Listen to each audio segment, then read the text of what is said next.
Жакында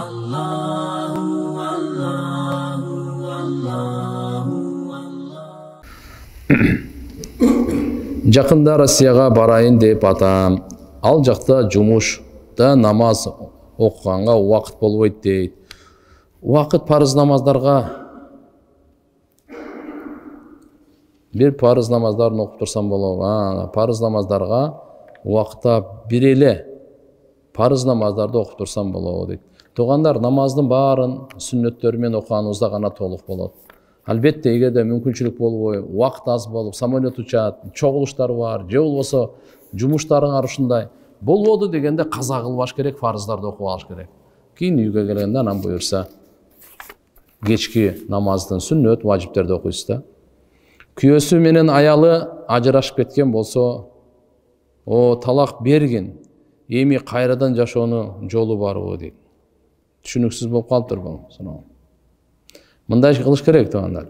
Эгерде бир талак берсе, же болбосо эки талак берсечи, кайра жашаганга мүмкүнчүлүк болот.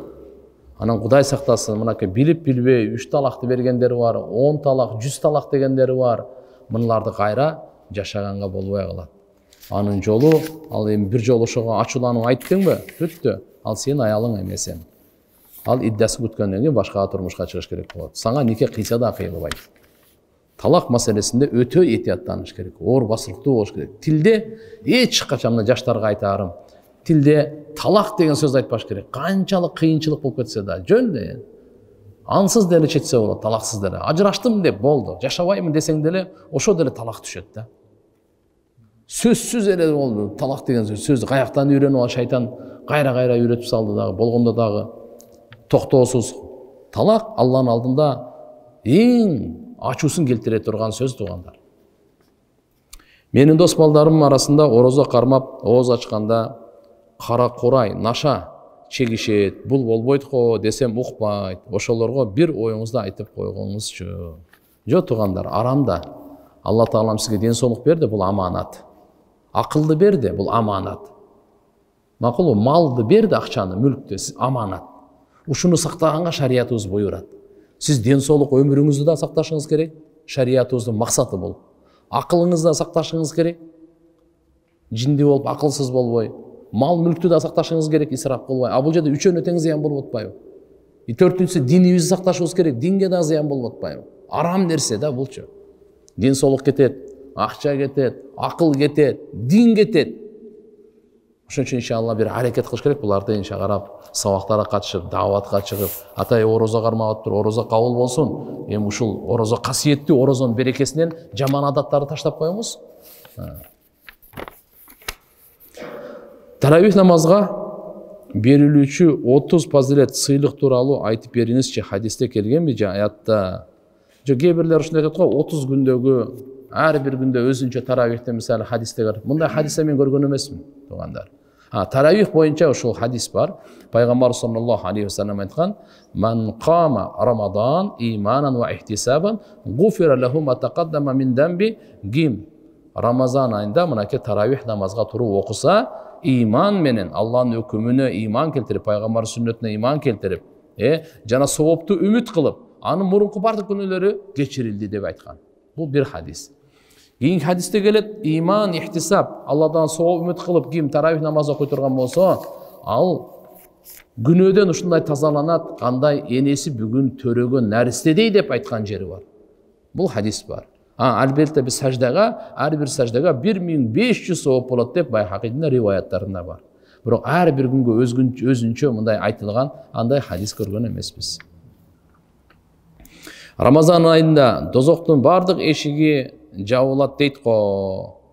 Өзүнүн жанын кыйгандар бейишке киреби же дозокко киреби? Рамазан бүткөнчө. Бул мындай да туугандар. Азыр бейиш дозокко эч ким кире элек. Бейиш дозок ал кыямат күндөн кийин болот. Ал ахиретте, бейиш дагы дозок дагы ахиретте. Азыр адам атабыздан тартып бүгүнкү күнгө чейин канча инсан көз жумган болсо, ата бабаларыбыз жана башкалар бардыгы барзахта, ахиретте эмес. Бу кичине чечмелеп берип коеюн. Бул дүйнө менен ахиреттин ортосунда бир парда бар, бир жай бар, бир убакыт бар, ошонун аты барзах деп коет. Биздин мындай оңой сөз менен айтканда кабыр жашоосу деп коет. Кабырдагы абал. Бул жерде жакшы адамга бейиштеги неаматтары азыр баштала берет, бирок бейишке кире элек ал. Бейиштин рахаттары, бейиштеги мамилелер, Алла Тааланын сыйлыгы булар боло берет. Ошондой эле жаман адам, күнөөкөр, кафир, фасык боло турган болсо, дозоктун азабы бул жерде эле баштала берет бугачы. Ошон үчүн пайгамбарыбыз айтканда, ким өлсө, ага кыямат кайым болду деген. Бунун мааниси ошо мынанын эмесин биринчи башталгыч тепкичтери буга башталды ошо деген сөз да. Атак мыналды бейиш, дозок тугандар кийин кыяматта. Эми Алла субханала ва таала жаап коет деп атканы күнөөкөрлөргө таптакыр эле азап болбой калат деген жери жок. Күнөөкөрлөр азабын тарта берет Рамазан айда деле, бирок жеңилирээк болот да башка айга караганда. Ал эми башка мисалы эми боло турган болсо, жакшы адамдар боло турган болсо, башка айларга караганда рахаты көбүрөөк болот да булар. Bir күндө 2-3 намаз каза болуп калса, казасын окуп атып, ар бирине өзүнчө комат айтыш керекпи? Ооба, ар бирине. Эгерде намазыңыз каза көп боло турган болсо, комат айтпай эле ниет кылып окуй бересиз. Комат анткени сүннөт, парыздар, казаларды окуп тезирээк окуп бериш керек тугандар.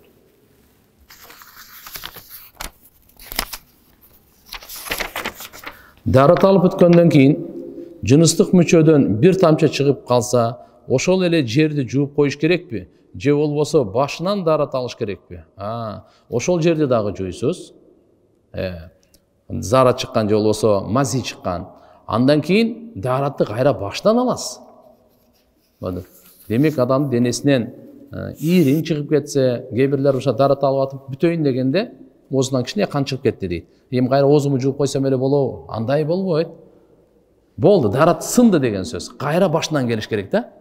Колду, бутту бардыгын баштан жууш керек да.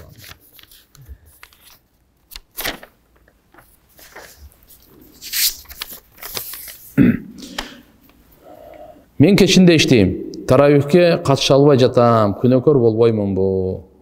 Алла Таалам ишиңизге берекесин берсин. Кичине ишти азайтыш керек, же болбосо ошо жумушта деле окусаңыз болот, убакыт таапчы. Эми кечке чейин эле боло бербесе керек эми 9:30-дан саат 3:30 чейин 6 саат бар экен.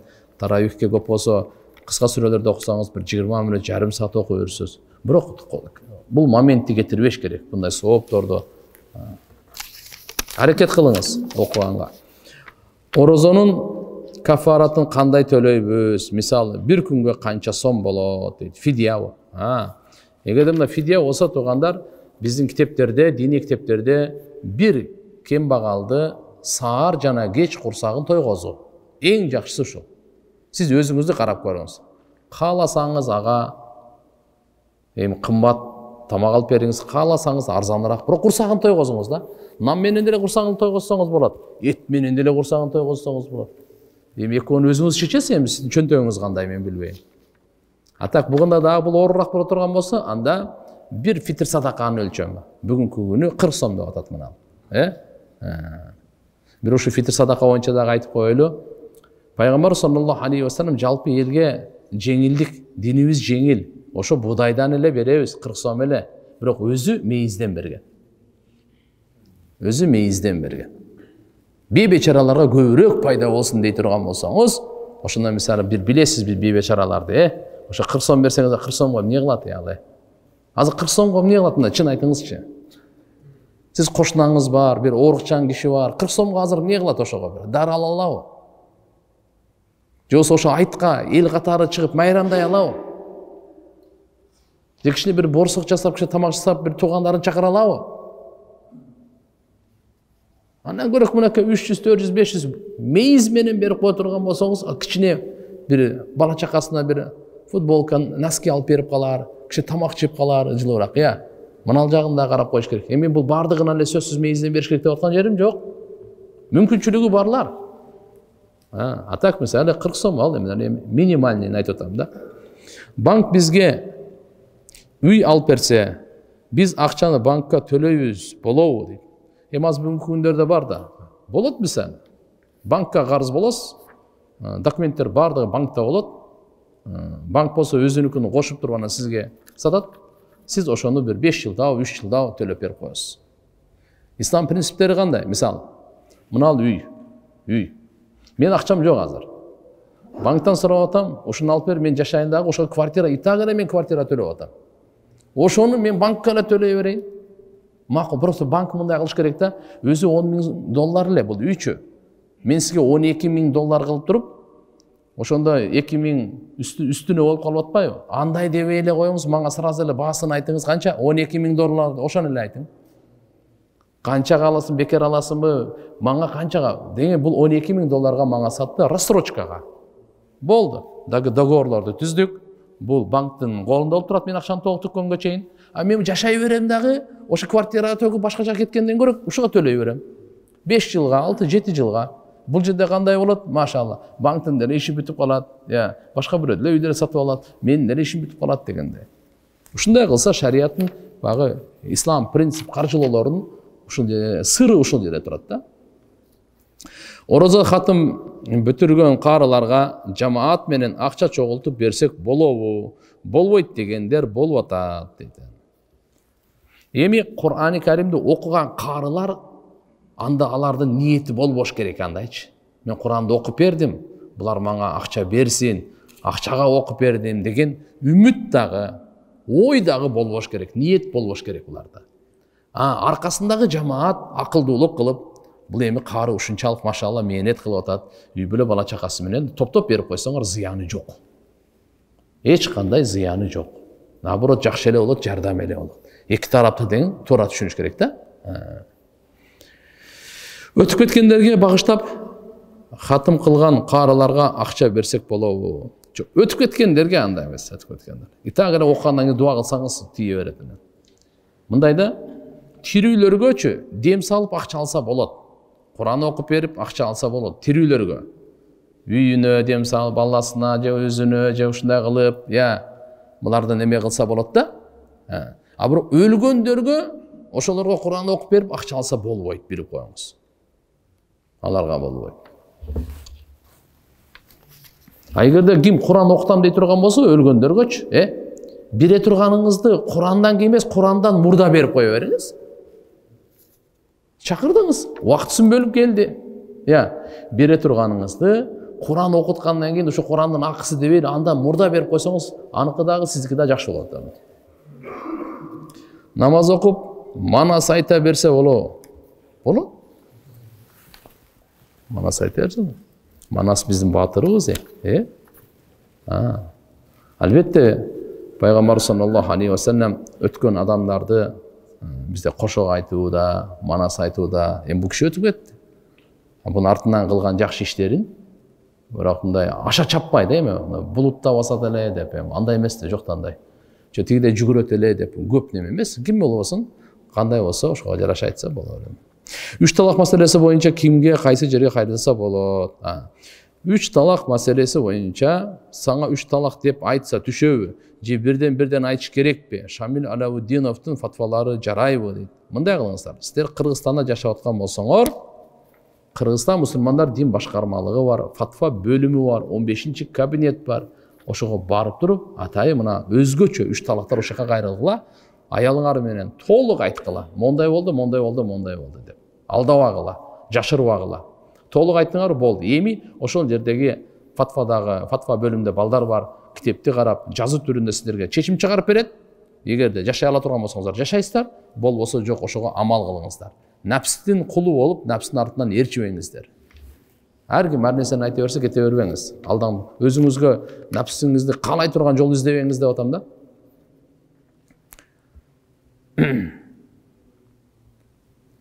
Устаз, эрин кесилип, лабыго да, эрин кесилип, бир тамчыдай кан оозго кетип калса, орозо бузулуп калбайбы? Бир тамчы бузулуп калат. Оозду 2-3 мүнөт кечигип ачып калса эч нерсе болбойбу. Эчтеке эмес.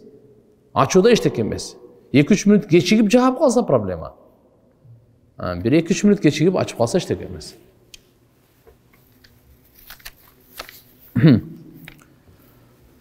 Куран жаттаганда сажда аятын ар бир кайталанганда сажда кылыш керекпи? Же жаттап бүткөндөн кийин баардык окуганы бир эле кылып койсо болобу? Жана фик илимдердин кайсы китептерди жана кантип алсак болот дейт. Куранда 14 жерде сажда аяты бар туугандар. 14 жерде. Мисалы, ең бір жеңілін айтып берейін, Иқра Алақ сүресі, ошол жерде бар. Сіз ошону оқығаныңыздан кейін сөзсіз сәжда қылышыңыз керек. Дарат менен қыбланы қарап, Аллаху акбар, субхана роббиял а'ла депчи. Бұл важип болот туғандар, важип. Милдет атқарып қойса күнөкөр болобуз. Эми, сіз бір жерде отырдыңыздағы 10 жол оқыдыңыз, 100 жол оқыдыңыз, ордыңызды жылған жоқсыз да, бір эле сәжда кыласыз. Қанша қайталасаңыз дағы. Бирок бұл жерде бір оқыдыңыз, жылып тияқты оқыдыңыз, ал жерде оқыдыңыз, қанша орын алмаштырсаңыз, ошол эле аятты окуй берипчи, анда ошончо жерде сажда кыласыз. Құранды баштан аяғына чейин оқысаңыз, анда 14 жерде. Баштан аяғына чейин оқып туруп, бардығын 14-ін бір жолы кайра сажда кылып койсоңуз деле болот. Ар бирин өзүнчө сажда кылсаңыз деле болот. Фик китептерин Кудай кааласа, немеде мына Централ мечиттин тегерегинде дүкөндөр бар го. Ошол жерден алсаңыз болот. Хидая деген китеп бар. Мухтасар деген, Викая деген китеп бар. Фик китептер бар. Индиялык Закир Найк тууралуу билесизби? Оюңуз кандай? Билем. Мусулман алым киши өзүнө жараша, Кудайга шүгүр, бул кишинин колунан дагы көптөгөн адамдарга Алла таалам иман берген, көптөгөн адамдардын иманына себеп болгон өзгөчө. Бул христиан динди, инжилди, анан Кур'ан менен салыштырып, ушул жактан аябай адис, ушул жактан чебер да. Буну ар бир эмени баалаш керек, өзүнүн адистигинде чеберчилик жагынан. Көптөгөн чоң немелерден 1-2 жол немелерин көргөм. Азамат мындай жакшы Алла таалага чакырып, Иса пайгамбар ал Кудай эмес, Иса пайгамбар Кудайдын баласы эмес. Ошого инжилде мисалы пайгамбар Мухаммад алейхиссалам тууралуу кандай айткан, не болгон, жакшы түшүндүрүп берген киши. Ошол жагынан билем да, анан башка бир фиқ, акыйда тияктарын анын жагын билбейм. Жашым 20-да, биздин жаштагы жаштарга жашоодо өз жолун табуу үчүн кандай кеңеш берет элеңиз? Айтайын дегеним, азыр көпчүлүк жаштар Инстаграмдагы бай жашагандарды же өзүн бай көрсөткөндөрдү көрүп, ойлору ошол байлыкка кетет. Ошол нерсе менде да болот дейт. Туугандар, караңыздар, мына жаштарга баарыбызга эле негизи эң биринчи Алланын илимин алайлы. Баарыбыз эң биринчи Алланын илимин алайлы. Жараткан Алланы тааный турган, анын өкүмдөрүн тааный турган, адал арам эмне экенин, анын жиберген пайгамбар Мухаммад алейхиссалам ким экен, эмне үчүн келген, эмне үчүн кайсы жакта үлгү ал бизге түшүрүп берген жашоонун жолдомосу Кур'ан. Мына илимди алайлы. Андан кийин бай боло бересизби, эмне болсоңуз деле мейли. Бирок эгерде буну албай туруп кыла турган болсок, чата. Анан биздеги байлык боюнча бир хадис. Байлык боюнча биз өзүбүздөн төмөнкү адамды карап жашасак, неаматтарды кадырлап, Аллага шүгүр кылуучу болуп жашайбыз. Ушуга буйрук берилген бизге. Байлыкта өзүңдөн төмөнүңдү кара. Динде өзүңдөн жогоруну кара. Динде мен өзүмдөн жогору, мисалы мен бир аят билем, бул 2 аят билет. Бул 10 аят билет, мен бул жакты карайын. Бирок мен азыр бир дүкөнүм бар. Мен бул 2 дүкөнү, 10 дүкөнү, аны караба, бул дүкөнү жокту кара. Ушуга шүгүр кыл, мына алхамдулилlah, эми болуп калса эчтеке эмес. Бирок ач көздүк адамды кыйратат. Мына жагынан кичине этияттайлы. Ушул жерден каракы. Дин жактан өзүбүздөн жогору жакты карайлы.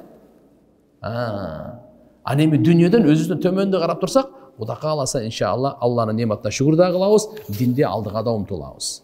Макулбу? Ошон үчүн жаштарга кайрыларыбыз, иншалла 20 жаш кандай Алла таалам жаштык берген, арам нерселерден сактаныңыздар, күнөөлөрдөн узак болуңуздар, зына болсун, кумар болсун, уурулук болсун, жок. Кудайым күч кубат бердиби, пешене тер менен таап, мээнет кылып, ата-энени багып, ата-энени карап, аларга кызмат кылып, элге пайдалуу болуп жашагыла. Зейинде ачкан түнкү намаз жөнүндө кененирээк айтып бересизби? Кайсы сүрөлөр окулат? Ошолорду кененирээк түшүндүрүп бериңизчи, Алла разы болсун. Кайсы сүрөнү билсеңиз окулат. Эгерде Куранды башынан аягына чейин билсеңиз, башынан аягына чейин окуй бериңиз. Жокпу? Мейли эчтеке эмес. Кайсы сүрөнү билесиз? Тахажжуд 12 рекет. 12 рекет. 2 рекеттен мисалы башталып акырын 4, канча болсо дагы, кечки намазда. Устаз, мен алыскы Якутия шаарында иштейм. Магазинде сатуучумун. Кейде чочко этин жасалган колбасаларды мусульман эместерге кесип берем. Мага күнөө болбойбу? Бул жакта башка жумуш табыш кыйын. Аллаху акбар. Татаал суроо. Бирок мындайда эми аракет кылыңыз мына адалга өткөнгөчү. Арак менен чочко ошол мусульман эместерге аларга мал мутакаббин боло берет да алардын дининде. Бизде болбойт, исламда бизде болбойт. Бул арам эко теңчи. Буну түлкө жеген эле эмес, ичкен дагы, баккан дагы, саткан дагы бардыгы кете берет туган. Ошон үчүн мына жердеги мен буга айтат элем, башка жумушту азыр издегенче аракет кыла бериңиз эми. Таптак ошол жака баргандан кийин жумушсуз калып, көчөдө калып кетпеңиз дейм. Өзүңүзгө жебейсиз, мусулмандарга бербейсиз, мусулман эместерге берип атасыз, бирок ал дагы кандайдыр шариятыбызда не приветствует да, мындай айткандачы. Жакшы эмес да. Атак эми азыр аргасыз ошол жумушуну башка жумуш тапканга аракет кылың, же болбосо дагы бир продавец болсо ошол сатсын ал өзүнүн немелерин. А сиз өзүңүздү сатыңыз дегендей. Интернеттен мисалы Насаат КЖ, Насаат Медиа сыяктуу группалардан, каналдардан видео көчүрүп, өзү канал ачып, ошол видеону таратса болобу? Же уруксатсыз көчүргөн уурулукка кирип калабы? Туган. Жок, уруксатсыз уурулукка кирип калат го дейм. Бирөөнүн акысы го. Уруксат сурап коюш керек. Кудай кааласа алар деле жок дебейт, себептен жакшылыктарды гана чыгарышат, жакшылыктарды таркатууда машааллах жок дебейт го. Ошон үчүн сөзсүз туугандар мына уруксат менен алып коюш керек. Уруксат алып коюш керек. Узунураак экен, кыскараак убакыт деле болуп калды ошойт я. Мен намаз окуйм, бирок сүрөлөрдү билбейм, мектепте окуган эмесмин дейт. Иншалла, эч кандай кыйын эмес. Дин юсур, дин жеңил. Чогуу жамаат менен жыгылып тура бериңиз, күндө бир аздан окуп жаттай бериңиз, Кудай кааласа, тез эле үйрөнүп кетесиз. Кредит алгандын үйүнөн тамак жесе болобу дейт. Охо, була бар. Бирөөнүн кирешеси только акча. Бирөөнүн кирешеси только кумар менен. Бирөөнүн кирешеси только бирөөнүн кандай деп коет, каракчылык менен. Бирөөнүн кирешеси уурулук менен. Бирөөнүн кирешеси сүткорлук менен. Алардыкында жесе болбойт. Эми бир нерсе бар. Бирөө жарымынан көбү адалдан жарымынан көбү. Лил аксар хукмун кул 51%. Калгандар арамдан кирешеси. Аны динге алып келишлик максатта ошонун үйүнөн барып печенье чайпай ичсеңиз мейли. Иманга чакыруу максатында өзүңүздүн таквалыгыңызды курбанчылык кылып, атай тууганчылыкты, же мусулманчылык, адамгерчиликти кой таштабайын деп чакырып аткандан кийин кой деп барып, ошону динге алып келип, бата дуа берип, жакшы имандашайын деп, ушул максатта гана уруксат берилбесе, атак тууган уруксат жок. Бул жагында этиятташ керек мына. Анан кээде мындай болуп калат, шайтан баспаса кылып, буну адал бекен, арам бекен, ушул ооруга да чалдыгып калбайлы да. Ар бир нерсени да шектене берип, токтом эмне менен иштейсиң, кандай бул жок. Мусулман бул көпчүлүгү эттен башкасы негизи адал, арамдын далили турганга чейин. Эт боюнча бул арам боюнча тура берет, адалдын далили турганга чейин. Түшүндүңүздөрбү? Эт менен эттен башка нерселердин айырмасы бар да. Бул ал-ашя негизи ошо нерселерде ал-аср фил ашя ибаха деп коет. Бул адалдык болуп эсептелинет. Нерселердин бардыгындачы. Качан арамдыкка күбөлүк болсо, мисалы бир нан турат деп коеюн, печенье, конфет турат дейин. Бул адал болду. Бул киши келип калды дагы, али айтып калды, бул жерде мынакей составында мен көргөмүн буга. Чочконун майын кошуп койгон. Болду. Бул көрдү, далил көтүп атат, мен жебейм бул нанды бул. Же бул киши айтты, бул жерде коньяк бар, же болсо дагы бир нерселер бар. Болду, анда эмне жебейм мен. Ал далил жокпу? Бул адал мен үчүн. Түшүндүңүздөрбү? Далил болуп калса, онда адал болбой калат. Эми этте кандай? Эттики тескерисинче. Эт болсо бул арам. Мен аз жесем болбойт. Али айтыш керек. Бисмиллаху акбар деп сойлган мен көрдүм мен. Болду, адал, анда мен жей берем. Далил турганга чейин. Ошон үчүн иншалла бул эттикин этиятташ керек, Убакыт болуп калды. Кудай кааласа бир аз эле эмелер калды. Анан кийин Кудайым буйрса